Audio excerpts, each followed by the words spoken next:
Right, here we go. You copy a file to a machine on the other desk. Same room, same network, 10 feet away. And it just goes. It feels instant. It feels like nothing's happened. Here's the thing though. Your machine had that other machine's address the whole time. You typed it in. It was sitting right there. And it still couldn't send a single bit, not one, until it shouted a question at every device in the building and waited for a stranger to answer.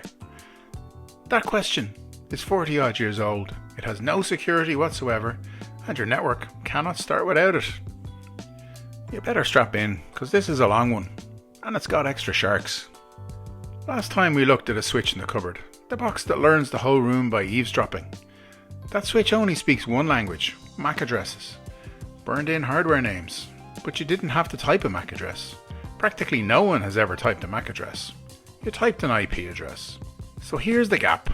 IP says where something is in the world. MAC says who's actually here on this wire. Two naming systems stacked on top of each other, and something has to bolt them together. That something is ARP, the Address Resolution Protocol. So your machine does the one thing it can. It shouts. It builds a frame addressed to every device in the network at once. All Fs, or the broadcast address. And inside it, there's one question. Who has 192.168.10.50? Tell 192.168.10.20. Every device on that segment stops what it's doing and reads it. The printer reads it, the telly reads it, the machine in the corner no one's logged into since March reads it, and every single one of them, except one, goes, "Not me," and bins it. Now, while that shout is crossing the room, something else is happening that no one talks about. The switch doesn't care about the question. It never reads it. A switch doesn't understand ARP, doesn't want to. But a frame arriving on port 14, and that frame has a sender's address in the front of it, so the switch writes it down. That fella lives on port 14. Your machine has just introduced itself to the entire network infrastructure by accident while asking about somebody else. One machine reads that question and thinks, "Hang on, that's me." And here's the bit that trips people up. The question went to everybody, but the answer doesn't. The reply comes straight back, one machine to one machine, quiet, direct, addressed. Public question gives you a private answer. And as that reply crosses back, the switch does the same thing again. Different sender, different port, another line in the table. Which is the elegant part, and it's the reason any of this works at all. Think about it. The switch can only send a frame to the right port if it already knows which port, and it only learns that by watching the frames arrive. So the very first frame of any conversation on any network ever has a problem. Nobody even knows anything yet. ARP solves it by shouting. The shout goes everywhere within the broadcast domain, so it reaches the target no matter where it's plugged in.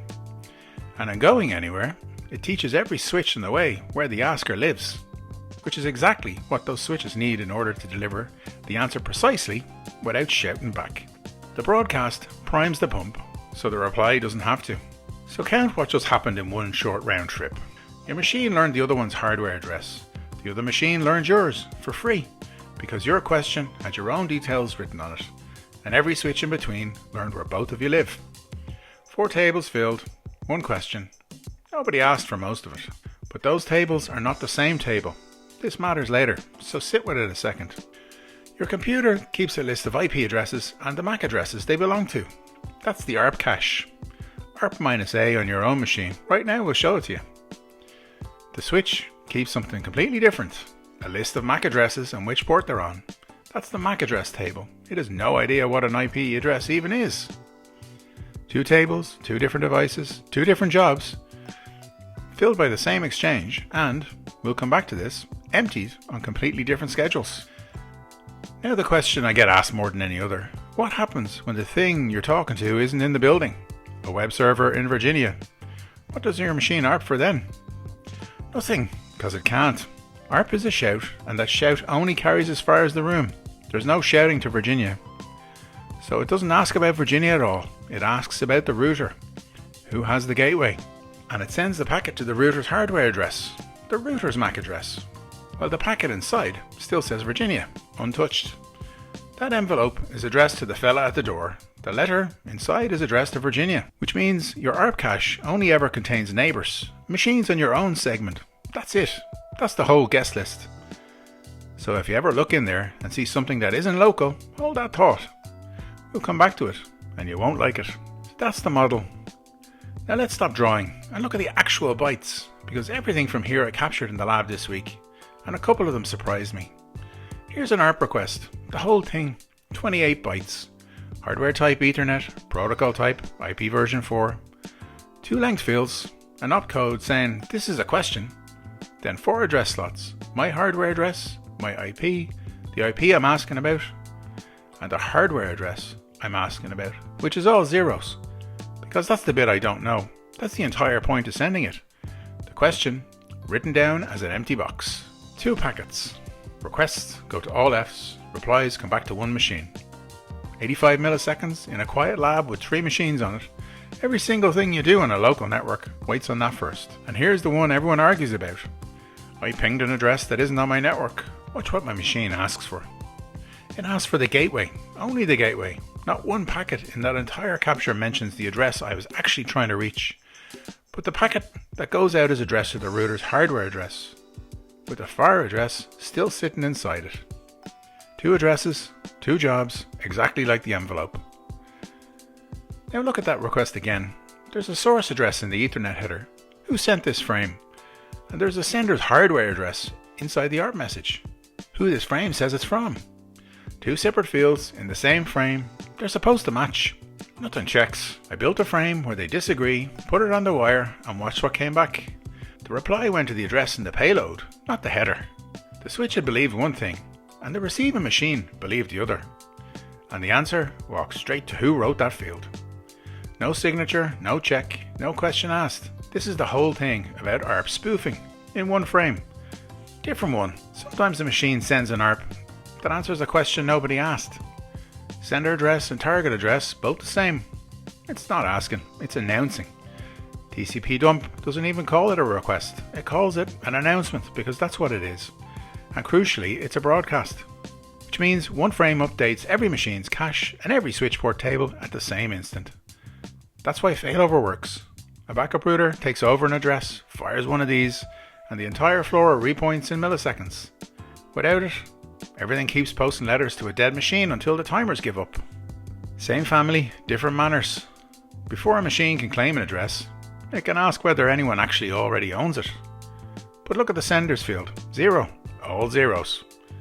It hasn't claimed the address yet, so it refuses to put it in the packet. Because if it did, everyone listening would cache it.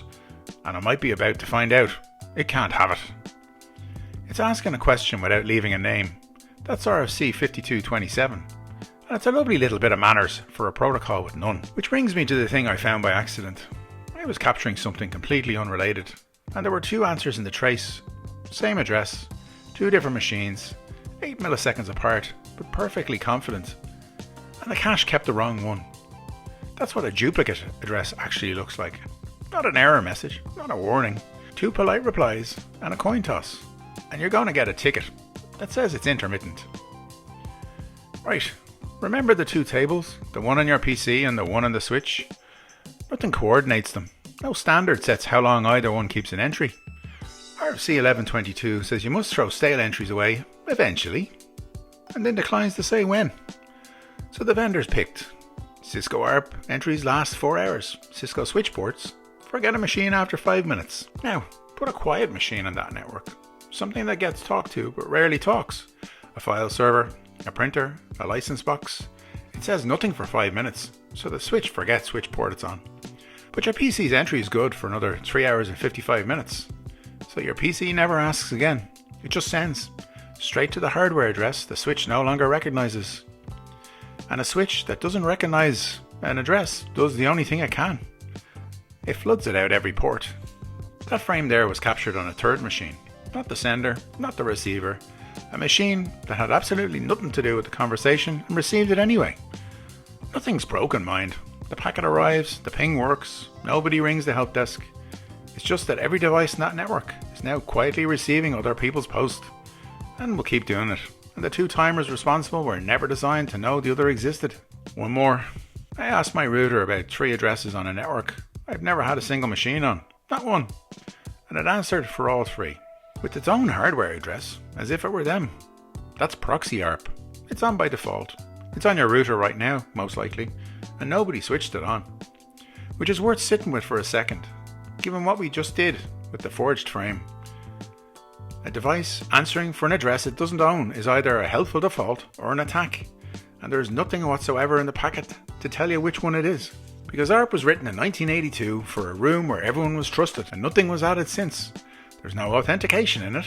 There's no way to add any. The switch checks whether the ARP matches what it saw the machine get given in the first place and drops it if it doesn't. Dynamic ARP inspection. We didn't fix the protocol. We built a bouncer. And when they built IP version 6, they didn't fix ARP. They removed it. Gone. The job's done by neighbor discovery instead. And the clever part is, it doesn't shout at the whole room. It calls a specific small group that mathematically must contain the machine you want. Everyone else never hears it. 40 years of every device in the network being interrupted to answer a question meant for one of them. And the fix was to stop asking for it. So, your machine still can't send a single byte to the desk beside you without shouting a question at the whole building and trusting the first answer you get. 40 years, no signature, works grand. It's like it's magic. If you want the switch side of this, the layer 2 video is the one you want to watch next. So subscribe, or don't, I'm not your man. Mind yourselves.